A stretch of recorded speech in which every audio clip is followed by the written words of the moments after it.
Donald Trump blamed President Biden and Vice President Harris for the latest assassination attempt against him. Without evidence, because I want to be very clear here, the president and the vice president have always forcefully condemned violence in all forms. It is not the time to tear Americans apart.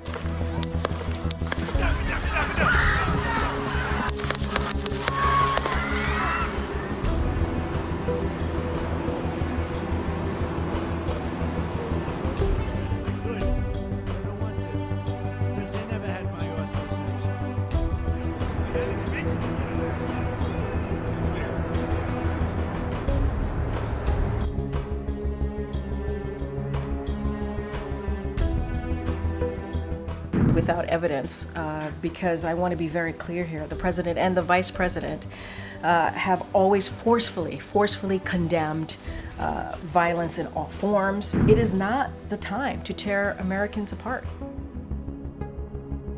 Karine, Donald Trump blamed President Biden and Vice President Harris for the latest assassination attempt against him. He claimed without evidence that their rhetoric is causing him to be, quote, shot at. How is the White House responding to those comments? Well, I love that you added without evidence, because I want to be very clear here. The president and the vice president have always forcefully condemned violence in all forms, including political violence, and we certainly have never encouraged any violence in any way. If anything, this is a president and a vice president has been pretty forceful about that, you know, when it comes to differences in issues and policies, we believe that there should be a conversation. There was a debate just last week, right? There should be a conversation and back and forth about that, a healthy conversation. And it's crucial that we do that.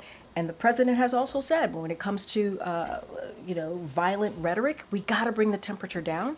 You heard that directly from this president.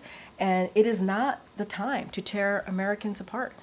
We cannot do that or divide our country. The president and the vice president is always going to call that out, but they have been very clear, very forceful on condemning any form of political violence. So do the president and vice president believe that the kind of language that Trump used in those comments I just said are contributing to the tension and divisiveness you just talked about? It is, look, we're going to be really clear, we've always have been. It is important to bring down the temperature. To bring that temperature down of that political violent rhetoric. We've been very clear about that. And we believe, this president believes, let's not forget why he decided to run in 2020, was about that, was about making sure that we bring the country together, that we bring people together, and it was not about dividing. And so we're going to continue to be very clear about that. We're going to continue to call that out. And they did, January 6th. The president and the vice president called that out. When Paul Pelosi was attacked because of political rhetoric, violent rhetoric, we called that out. And when the first incident happened a couple weeks ago, the Butler, after that aftermath, the president called that out as well. And so he's very consistent. He thinks both sides should be very clear about that. It's not just the president or the vice president.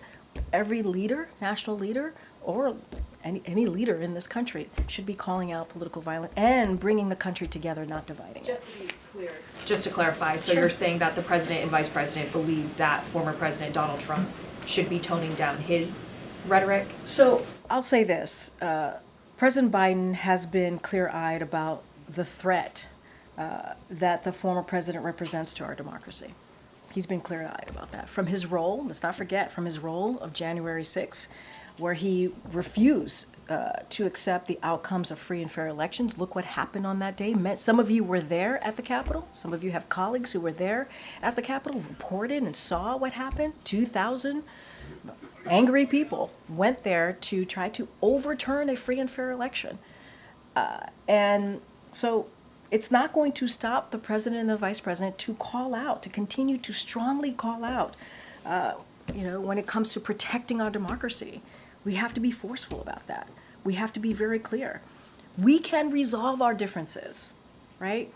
Via talk at the ballot box, right? We can have differences in policies and issues. that is okay. It is important that we have differences there. But when it comes to political violence, we have to condemn it.